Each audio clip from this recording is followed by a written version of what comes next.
अस्सलाम वालेकुम व्यूअर्स, आज मैं आपके लिए फ़्रोज़न लच्छा पराठा बनाने की एक बहुत ही ज़बरदस्त वीडियो लेकर आई हूँ सहरी स्पेशल के लिए। ये ऐसी रेसिपी है कि एक दफ़ा बनाकर आपने फ्रीज़ कर लेना है और फिर पूरा महीना इसको जब आपका दिल चाहे फ्रीज़र से निकालें और इस तरह से पकाकर खा लें। बहुत ही आसान है बनाना, एक एक लच्छा इसका सेपरेट होगा, बहुत ही क्रिस्पी होगा और अहम बात यह है कि बिल्कुल भी ख़राब नहीं होता है। फ्रीज़र के अंदर आप इसको 2 से 3 महीने तक भी स्टोर कर सकते हैं। तो आइए बनाना शुरू करते हैं ये मज़ेदार सा लच्छा पराठा।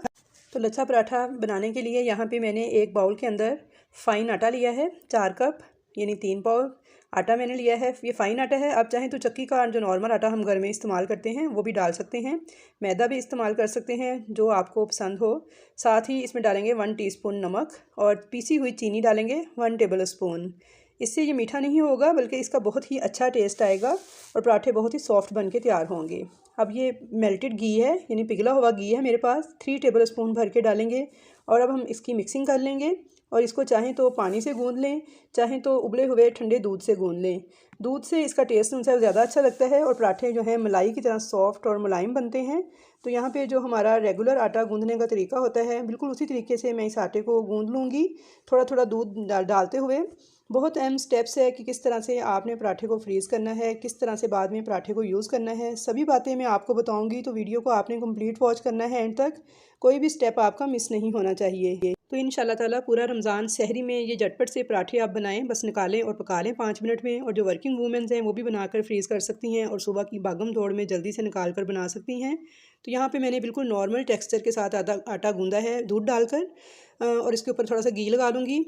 ना तो आटा बहुत ज़्यादा सख्त है और ना ही बहुत ज़्यादा नरम है। तो अब इसको रेस्ट देंगे, कवर कर देंगे और 10 मिनट के लिए इस आटे को आपने रेस्ट देनी है। तो यहाँ पे 10 मिनट हो चुके हैं आटे को गूंदे हुए। तो 10 मिनट के बाद हम हाथों को थोड़ा खुश्का लगाएंगे और इसके पेड़े निकाल लेंगे, बिल्कुल ऐसे ही जैसे हम नॉर्मल रोटी पकाने के लिए पेड़े निकालते हैं। तो यहाँ पे देखिए मैंने 9 पेड़े निकाले हैं। अब थोड़ा सा मेल्टेड मैंने घी लिया है, हल्का सा एक पेड़े को चपटा करेंगे, थोड़ा सा खुश्क आटा मैंने काउंटर पे डाला है और इसको बेल लेंगे, बिल्कुल रोटी की तरह पतला सा बेल लेना है आपने, ईजिली बेल जाएगा। अब इसके ऊपर ब्रश के साथ या हाथ के साथ अब घी लगा दें, एक पतली सी तय घी की, तकरीबन 1 टीस्पून के बराबर। और थोड़ा सा मैंने खुश्क आटा लिया है, अब चाहें तो हाथ से भी छिड़क सकते हैं, मैंने छलनी में डाल के इस तरीके से छिड़क रही हूँ। इस तरह इवनली ज़रा ईजी से छिड़क जाता है। वैसे आप चाहें तो हाथ से भी इसे डाल सकते हैं। आटा मैंने छिड़क दिया है इसके ऊपर। और अब सबसे आसान तरीका जो है ना पराठा बनाने का आपके साथ वो पहले शेयर करूँगी।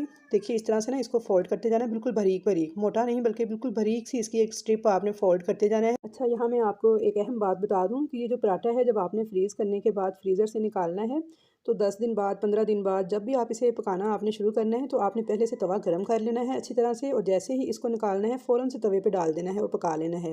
वेट नहीं करना है कि पहले ये मेल्ट हो, सॉफ्ट हो, फिर पकाएं। ऐसा करेंगे तो ये ठीक से नहीं बनेगा, नरम पड़ जाएगा, क्रिस्पी ज़रा भी नहीं बनेगा। तो इसलिए आपने इसे फ़ौरन से निकालना है और गर्म तवे पर डाल देना है।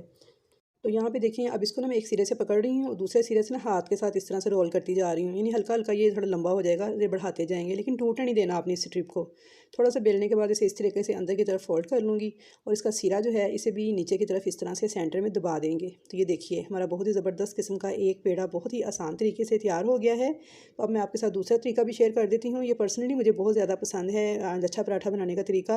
तो इसके लिए भी सेम उसी तरीके से पहले पतली सी रोटी बेलनी है, ऊपर हल्का सा घी लगाना है 1 टीस्पून और थोड़ा सा मैदा छिड़कना है, प्लेन कर लेना है और इस तरह से उठा के ना इसे एक साइड से देखें, इसे आपने उठाना है ऊपर की तरफ और आगे की तरफ ले जाके फिर पीछे की तरफ इसे फोल्ड कर देना है। ये देखिए इस तरीके से। तो इस तरह से बस आपने इसे हल्का हल्का प्रेस करते जाना है और एक स्ट्रिप तैयार कर लेनी है। अब इस स्ट्रिप को एक साइड से हाथ से पकड़ना है और दूसरी साइड से हल्का हल्का दबाते हुए खींचते जाना है, यानी इसे बढ़ा लेना है।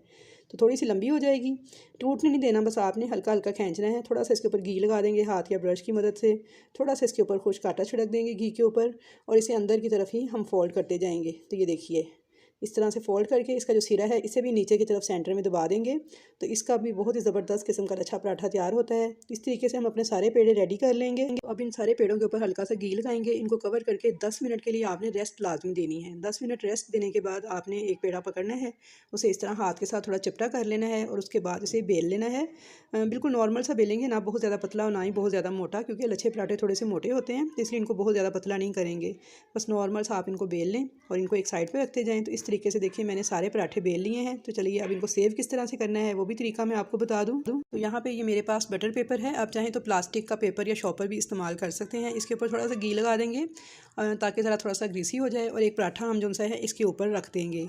अब पराठे के ऊपर फिर थोड़ा सा घी जो सा है लगा देंगे, और इसको घी को लगाने का मकसद ये है कि पराठे आपस में चिपके नहीं, और इसके ऊपर दोबारा दूसरे बटर पेपर की जो शीट है ये रख देंगे। इसी तरह से हम फिर पराठा रखेंगे, इसके ऊपर हल्का सा घी लगाएंगे और फिर बटर पेपर लगा देंगे। तो इस तरह से एक के ऊपर एक करके हम सारे पराठे जो हैं वो रखते जाएंगे।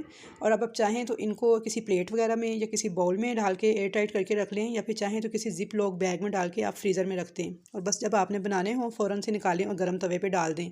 बिल्कुल भी आपने वेट नहीं करना इनके नरम होने का या सॉफ्ट होने का या डीप फ्रोस्ट नहीं इनको करना, बस फ़ौरन से निकालना है और पका लेना है। तो यहाँ पे देखिए ये सारे पराठे मैंने जिप लॉक बैग में डाल के पैक कर लिए हैं। अब मैं इनको फ्रीज़ कर दूँगी और 3 माह तक आप इनको इस्तेमाल कर सकते हैं, बहुत ही मज़ेदार बनते हैं।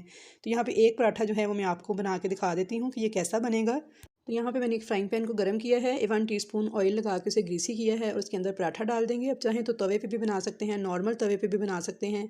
हल्का सा उल्ट पुल्ट करते हुए इसे पका लेंगे प्यारा सा कलर आने तक, और इसे घुमाते जाइएगा ताकि इवनली एक जैसा कलर आए। तो अभी मैं आपको इसके लच्छे भी दिखाती हूँ कि कितने ज़बरदस्त बने हैं। तो माशाल्लाह से देखिए, वाह, बहुत ही टेस्टी, बहुत ही खूबसूरत पराठा हमारा बन के तैयार हुआ है। तो व्यूअर्स, चैनल पर नए हैं तो सब्सक्राइब कर लें, वीडियो अच्छी लगी है तो लाइक कर दीजिए। तो इंशाल्लाह ताला मिलूंगी नेक्स्ट नई अच्छी अच्छी वीडियोज़ के साथ, और कमेंट्स बॉक्स में अपनी कीमती राय का इजहार करना ना भूलिएगा। अल्लाह हाफिज़।